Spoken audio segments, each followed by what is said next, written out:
If you go to China and ask people which Chinese dynasty was the best, most people are going to say the Tang Dynasty.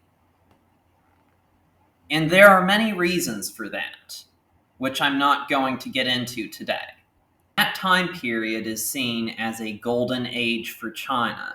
So my Chinese friends thought it was a little bit weird when I'd say that my favorite era in Chinese history is the Qing Dynasty, even though they're mostly Dongbeiren. I can understand why they'd think that. After all, some of the worst moments in Chinese history happened during that time. But I didn't say that it was the best, only that I think it's the most interesting to learn about. The Qing Dynasty started with a horse archer army conquering Beijing. While it wasn't the first time that had happened, it almost feels anachronistic considering that it happened less than 400 years ago in the age of gunpowder. These invaders weren't Han Chinese, they were the Manchu.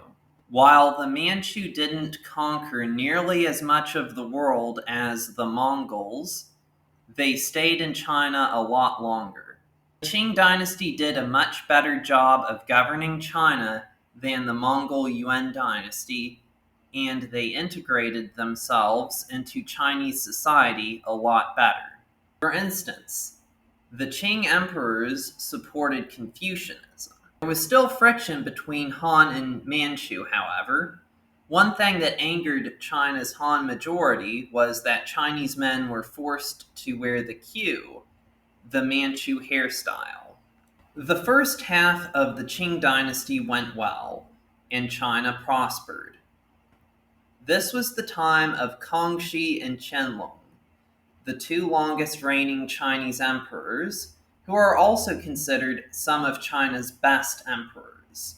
China was the richest and most powerful country in the world. The Qing dynasty also saw China at its greatest territorial extent, as Mongolia, Tibet, and Xinjiang were conquered.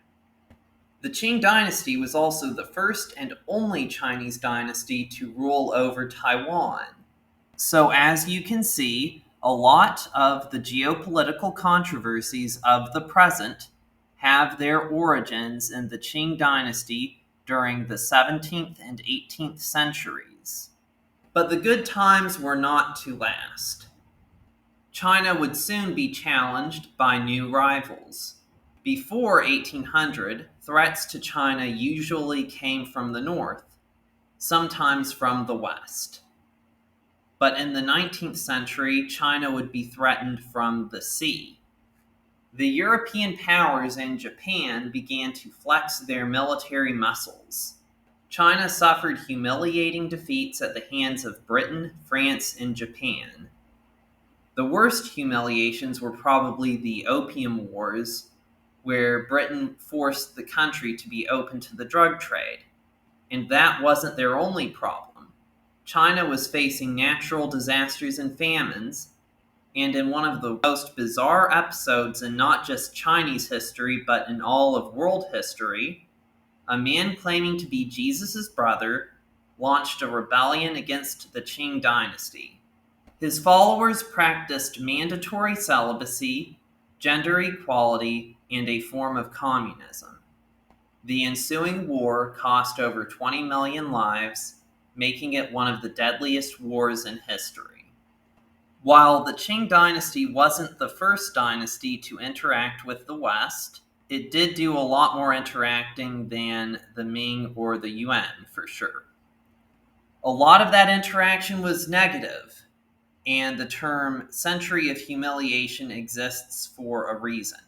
The activities of foreigners were not always negative. The West also helped with the advancement of technology. Many schools and hospitals were built by missionaries.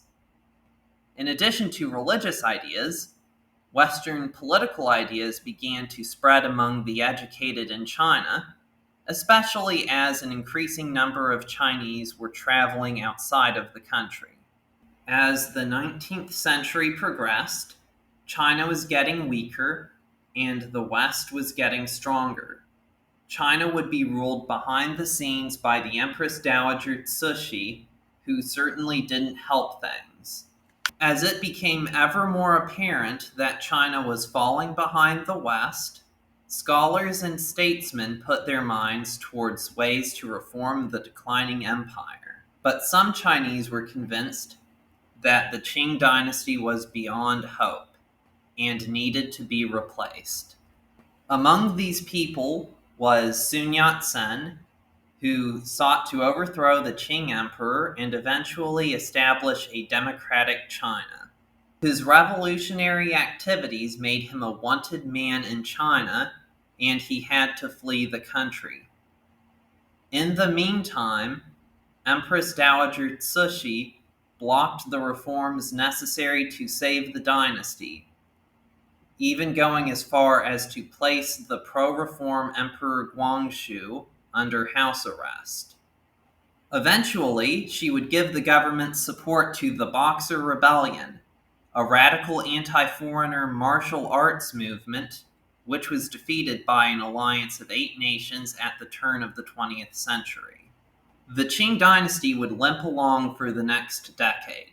Cixi would die in 1908. Less than 24 hours before her death, she had Emperor Guangxu, the pro-reform emperor, poisoned. Then they made a 2-year-old the emperor. He reigns for a few years, and then there's a revolution, and he's forced to abdicate. And that's how the Qing Dynasty, the last Chinese dynasty, ended. The Qing Dynasty was founded by someone following in the footsteps of Genghis Khan. It saw China at its greatest territorial extent. It had a rebellion from a man who claimed to be Jesus' brother and tried to establish communism. The Qing fought against Mongols, Tibetans, British, Japanese, and others. This was a dynasty that employed horse archers at its beginning and was already starting to produce movies at its end. The most important Chinese people of the 20th century, Sun Yat-sen, Chiang Kai-shek, and Mao Zedong, all grew up during the Qing Dynasty. And China's current geopolitical conflicts all go back to the Qing era. In the 21st century, it's extremely important to understand China, and I think that the Qing Dynasty would be both easy to understand and engaging for students. So that's why I think the Qing Dynasty is the most interesting Chinese dynasty. What do you think?